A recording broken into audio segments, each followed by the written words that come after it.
and it's definitely a pleasure to be here, and thanks for that welcome, Jason.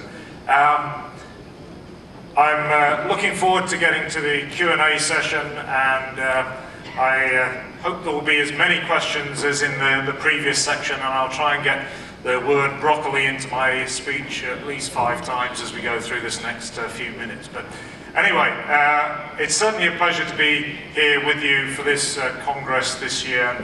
The topic this year of prospering in the next normal is, I think, very appropriate for an industry that's in a state of near constant change and reinvention, and has been since its beginning. Now, the start of this year, I think it's extremely difficult to predict with complete confidence what the next normal may look like, and I think it's going to take companies with a lot of courage and a lot of foresight to adapt and invest in the future as we go through these turbulent times. So I'd like to take this opportunity to tell you what Volkswagen has done, what we're doing now, and what we're planning to do as we go forward to make sure we prosper in the future.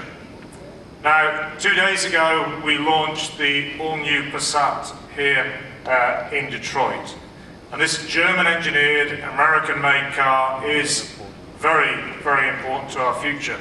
But it's also part of a much larger story that's occurring within the company, and moving us to make sure that we do compete aggressively in that next normal. Now, Volkswagen has a 55-year history in this country, and our Beetle and our VW microbus are truly cultural icons in the US auto industry. And the spirit of the brand was indeed captured by those vehicles and in our creative advertising that set standards at that time. In fact, interestingly to note that Ad Age actually named our Think Small campaign of that time as the best of the 20th century. But somewhere along the way, frankly, we lost our bearings in this market, and we failed to build on that emotional equity that we'd earned, and became very much a marginal brand where once we had been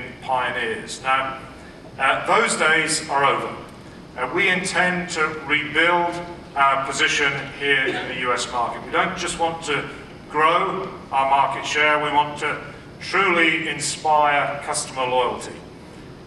We want to be top of mind when American car customers think of buying their new car. Now, let me emphasize, I'm under no illusions. I have been around this business for a while.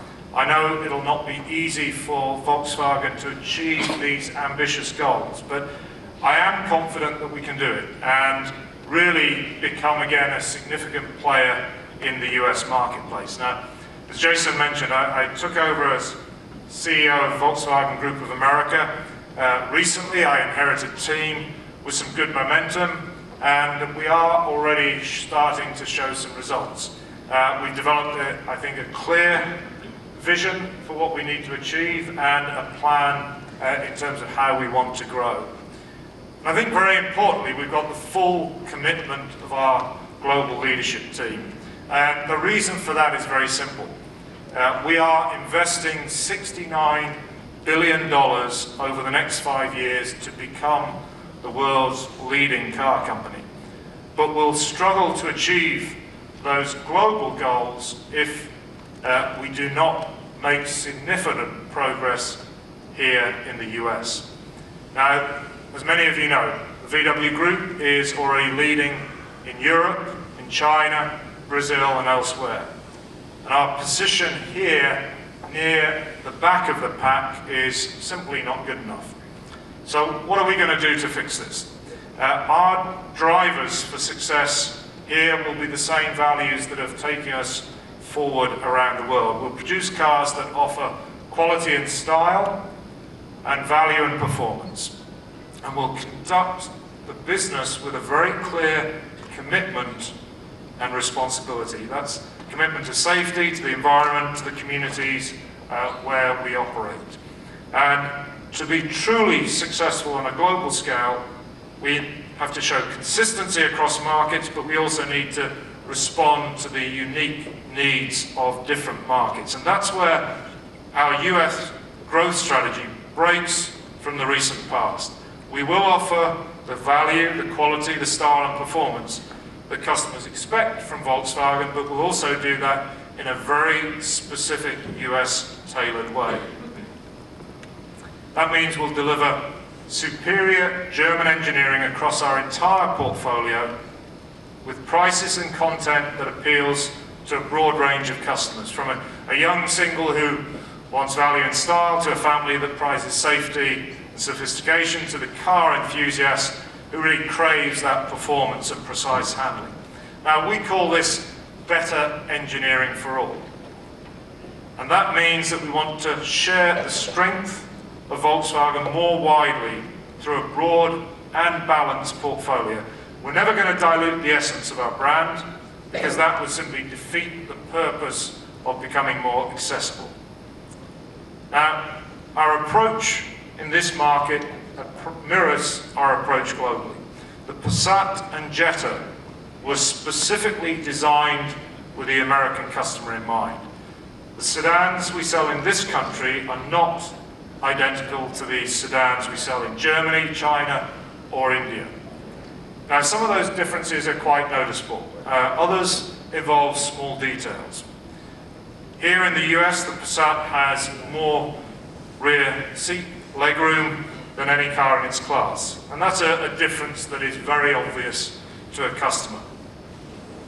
What they might not notice is that the seat side bolsters are flatter than on the Chinese Passat. So the seats feel wider. Another small difference is the height of the armrest. And these are all tailored very specifically to the customer requirements in this market.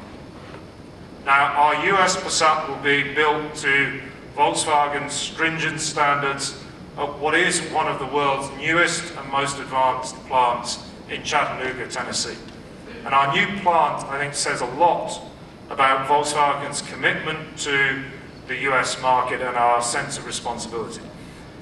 We've built this new facility during what was one of the worst downturns in our history.